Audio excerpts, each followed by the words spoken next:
दोस्तों, अगर आपने दो अलग अलग बैंकों या फिर एक ही बैंक के दो अलग अलग ब्रांचों में अपना खाता खुलवा रखा है और सभी खातों में आपने एक ही नंबर लिंक कराया है तो ये आपको महंगा पड़ सकता है। जी हाँ दोस्तों, सही सुना आपने। अगर आपके पास दो ब्रांच के अलग अलग, एक ही बैंक के दो ब्रांच में अलग अलग अकाउंट है और एक ही नंबर आपने वहाँ पर भी दिया है, या फिर अगर आपके पास अलग अलग बैंकों के दो खाते हैं या दो से अधिक खाते हैं और उसमें एक ही नंबर आपने दिया है, तो फिर ये वीडियो आपको देखना बहुत ही ज़रूरी है, क्योंकि इससे नुकसान क्या हो सकता है आपका ये बताएंगे। क्या है आरबीआई की नई गाइडलाइंस इसको लेकर, ये भी आपको आज के इस वीडियो में बताएंगे। तो अगर ऐसा है तो वीडियो को पूरा देखिए, ठीक है।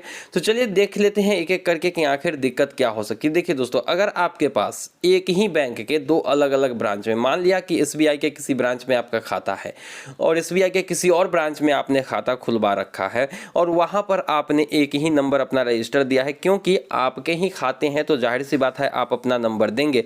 लेकिन ये जो है आरबीआई के बैंकिंग रूल्स के गाइडलाइंस के, जो भी आरबीआई की गाइडलाइन है बैंकिंग को लेकर, उसके खिलाफ है, क्योंकि आरबीआई ने क्लियर कर दिया है इस बात को कि आप दो अलग अलग खातों में एक ही बैंक के एक ही नंबर नहीं दे सकते हैं। अब ऐसे में दोस्तों दिक्कत क्या हो सकती है, सबसे पहले चलिए समझते हैं। देखिए अभी अभी हाल ही में एसबीआई ने अपना व्हाट्सएप बैंकिंग सर्विस स्टार्ट किया है, जहां पर अगर आपके एसबीआई के मान लो किसी दो ब्रांच में दो अकाउंट है तो वहां पर बैलेंस इंक्वायरी अगर आप करेंगे तो सिर्फ एक ही बैंक के आपको डिटेल्स आते हैं, दूसरे बैंक के नहीं आते हैं। तो इसके लिए दूसरा नंबर जारी नहीं किया जा सकता है। तो यहाँ पर सबसे बड़ी दिक्कत तो ये हो गई। उसके बाद अगर हम बात करते हैं यूपीआई को लेकर, तो यूपीआई किसी भी एप्लीकेशन से अगर आप करते हैं तो अभी तक जो है केवाईसी आपको करना तो होता है कहीं कहीं। जैसे हम फोन पे की ही बात करें तो वहां पर केवाईसी करना होता है, लेकिन यह मैंडेटरी नहीं है। लेकिन आने वाले दिनों में केवाईसी मैंडेटरी हो जाएगी तो फिर आपको जो है दिक्कत हो जाएगी। आप जो है अपना दोनों बैंक अकाउंट जो है यूपीआई में ऐड नहीं कर सकते हैं। ये आने वाले समय की हम बात कर रहे हैं।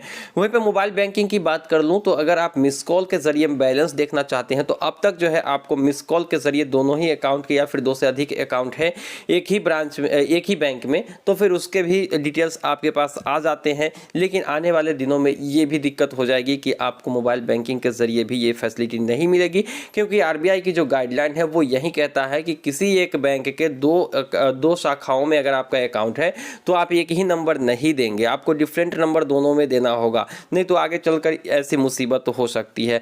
अब बात कर लेते हैं अपने, अगर मान लो कि आपका एसबीआई में कोई अकाउंट है और आपके घर में किसी का अकाउंट एसबीआई के किसी और ब्रांच में है, तो वहां पर भी आपने अपना ही नंबर दे दिया है। तो इस स्थिति में भी आपको बहुत दिक्कत हो सकता है, क्योंकि यहां पर जो है आपको केवाईसी करने में दिक्कत होगी। क्योंकि उसी नंबर से अगर आप केवाईसी करते हैं तो केवाईसी आप अपने नाम का करेंगे, लेकिन दूसरे के नाम का भी अकाउंट लिंक है आपके नंबर से, तो फिर वहां पर उनको दिक्कत हो जाएगी। तो ये एक परेशानी हो सकती है। लेकिन फाइनली अब बात कर लेते हैं उन बैंक्स खाताओं की, अगर अलग अलग बैंक में आपका खाता है, जैसे पीएनबी में आपका खाता है, एसबीआई में आपका खाता है और वहां पर एक ही नंबर आपने दिया है, तो ये चल सकता है। यहाँ पर कोई दिक्कत आपको होने वाली नहीं है, ना यूपीआई में, ना व्हाट्सएप बैंकिंग में, ना आपको यूपीआई या फिर मोबाइल बैंकिंग, कुछ भी कह लीजिए, केवाईसी की इशू भी नहीं होगी।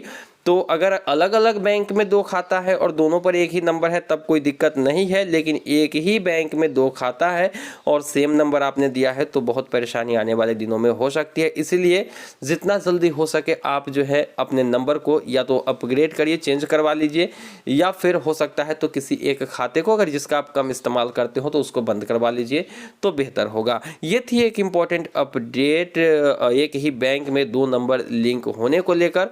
उम्मीद है कि वीडियो पसंद आई होगी। आपके भी किसी एक बैंक में अकाउंट लिंक है, मतलब एक ही बैंक के दो अकाउंट आपके एक ही नंबर से लिंक है, तो वो कमेंट सेक्शन में आप लिख सकते हैं। आज के वीडियो में बस इतना ही, मिलते हैं किसी नई वीडियो में, दीजिए इजाज़त। Thank you.